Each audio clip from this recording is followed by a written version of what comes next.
Everyone, অনেক যুগ পর তোমাদের কাছে আমি একটা লং ভিডিও নিয়ে আসছি, শেয়ার করতে পারলাম।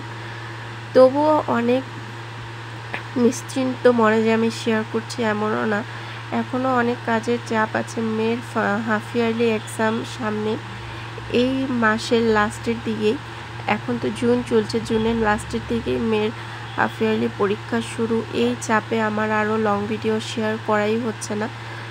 টিউশন, স্কুল, আর্ট স্কুল, ঘরে পড়া, মিসের পড়া, স্কুলের পড়া সব মিলিয়ে মানে খুবই চাপে একটু আছি, তার জন্য আমি দিতে পারছি না। নাই করে অনেক কয়েক মাস পর আমি এই লং ভিডিও তোমাদের সঙ্গে শেয়ার করলাম। যারা আমার লং ভিডিও আগে দেখেছো বা যারা আমার নতুন ভিউয়ার্স আছো বা এখন যারা ইউজি ফ্যামিলি থেকে দাদা ভাইয়ের পরিবার আছো, তাদেরকে অনেক ধন্যবাদ আমার এভাবে পাশে থাকার জন্য, এভাবে আমাকে সাপোর্ট করার জন্য, এগিয়ে নিয়ে যাচ্ছ।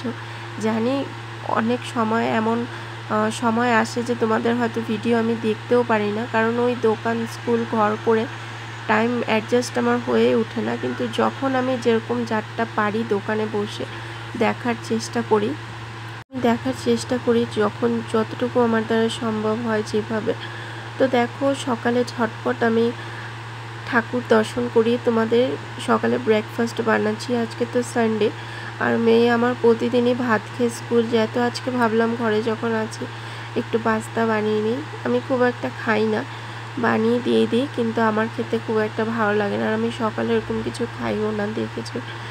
ওই চিরা একটু ভাজছিলাম চা দিয়ে, ওটাই খেলাম। আর আমার হাজব্যান্ড সবসময় গ্লাসেই চা খায়। তোমরা হয়তো ভাববে এত চা কে খায়, তো আমার হাজব্যান্ড গ্লাসেই চা খায়। যখনই চা দিই স্টিলের গ্লাসে করে, হয়তো আধা গ্লাস দিতে হবে, তার একটু কম অথবা তার একটু কম, প্রতিবারই যখনই চা দেওয়া হয় গ্লাসে করেই দেওয়া হয়। আর দেখো, মন্দির তো তোমরা জানোই, কাছেই শিব মন্দির, তো নারায়ণ পুজো হয়েছে, তো ওখান থেকে পুজোর প্রসাদ দেওয়া হচ্ছিল, তাই আমাকে ডেকেছিল। তো আমি গেলাম পুজোর প্রসাদ আনতে। ছান করা শেষ, তখন আমার পুজোর প্রসাদ নিয়ে এসে তারপর ঘরে আমি পুজোটা দিলাম। কেন কি তখন আমি পুজোই দিইনি, শুধু সকালের ওই ব্রেকফাস্ট বানিয়ে সবাইকে খেতে দিলাম, ছান করলাম। তখনই মন্দির থেকে ডেকেছে যে পুজোর প্রসাদ নিয়ে যেতে। তারপর দেখো, আমি গিয়ে প্রসাদগুলি নিয়ে আসছি। পায়েস দিয়েছে, আম দিয়েছে, কাটা ফল আছে ওখানে, তারপর সাবু যেটা নারায়ণ পূজার থাকে ওটা দিয়েছে ভোগের মধ্যে। তো তারপর দেখো, আমি ঘরে পুজো দিয়ে নিলাম। ঘরে পুজো দিলে অনেকটা কাম আগায়, তখন ভালোও লাগে পুজো দিতে। আর এই যে দেখছো তো মাথায় যে আমার গামছাটা, এটা আমি গামছা ছিল কিন্তু আমি তখনও কিছু পাইনি বলে এই চাদরটাকেই পেঁচিয়ে নিয়েছি। এত চুল দিয়ে জল পড়ছিল, চুলটাকে ভিজানো হয়েছে, ভীষণ গরম পড়েছে, তো মাথাটা না ভিজালে না ভালো লাগে না, খুব অস্থির লাগে। তার জন্য দেখো, আমি হাতের সামনে এটাই পেয়ে নিয়েছি, তো এটাকে দিয়ে বেঁধে নিয়েছি। আর আমার রান্নাও বসিয়ে দেওয়া হয়ে গেছে, প্রায় আধার মধ্যে হয়েই গেছে। যে সামান্য সয়াবিন, তারপর পটলের তরকারি করলাম।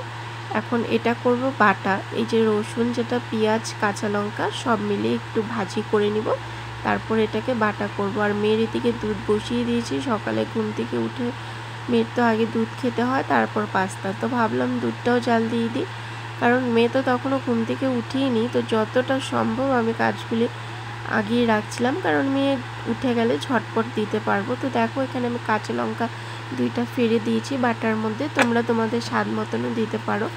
আর এই সসেজটা ঘরে ছিল, তো চা দিয়ে ভাবলাম চলো হাজব্যান্ডকে দিয়ে দিই, পাস্তা, চা সব দিয়ে একবারে সকালের যেটা ব্রেকফাস্ট খাওয়া হয়ে যাবে। আর এদিকে আমার ডালটা কুকারে সিদ্ধ হয়ে গেছে, সিটি দিয়ে দিয়েছে, এখন শুধু আমি সোমবার দিব। তো দেখো, এগুলি কিন্তু ভাজি খেতে ভীষণ ভালো লাগে, হাত দিয়েই খেতে পারো, নর্মালভাবেও খাওয়া যায়, এমনি চা দিয়েও খাওয়া যায়, যে যেমন যার ইচ্ছে। তো ডালটাকে আমি সোমবার দিয়ে বসিয়ে দিলাম কড়াইতে। আর কাতলা মাছটা এদিকে ধুয়ে রেখে দিয়েছি। সব কিছু আস্তে আস্তে না করলে কোনো কামই আগায় না। এদিকে মেয়েরও তো আর্ট ক্লাস আছে 2টার থেকে, তো আমি যত তাড়াতাড়ি পারছি কাজ করছি। আর আমাদের রুমের এই দরজাটা খুললাম, কারণ হাওয়া ঢুকছে না, কোনো দিক দিয়ে গরম, তো রৌদ্র খুব একটা নেই, মেঘ করে আছে, তার জন্য আরও বেশি গরম লাগছে, রোদের তাপও ওরকম নেই। খুলে দিয়েছি যে যদি একটু হাওয়া আসে অথবা একটু খোলামেলা থাকলে রুমটা ভালো লাগবে, ফ্রেশ লাগবে। আর আমাদের রুমটা ছোট্টর মধ্যে তো হাওয়া পাস করার খুব একটা জায়গা হয় না, তাই রান্না করতে করতে এত গরম লাগছিল আমার।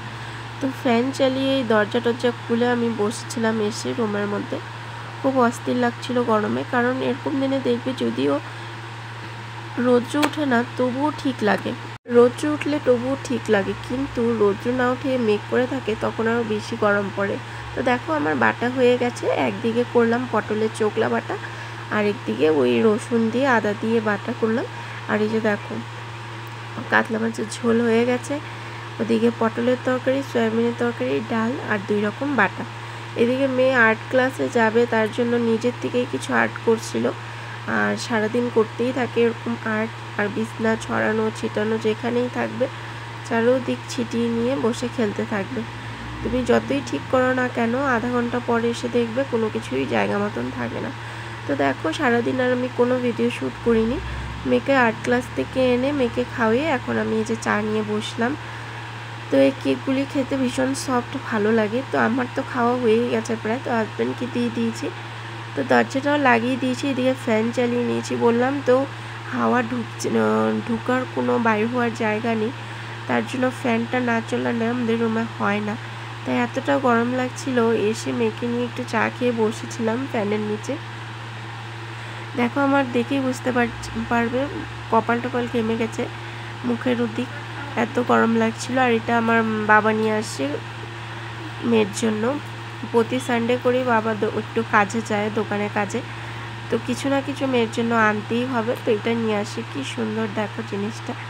আর এদিকে মেয়ে ক্যারাম খেলছে, আর আমি তো কালকে আবার মেয়ের স্কুল আছে, সব কিছু পরিষ্কার করে ধুয়ে দিয়েছিলাম।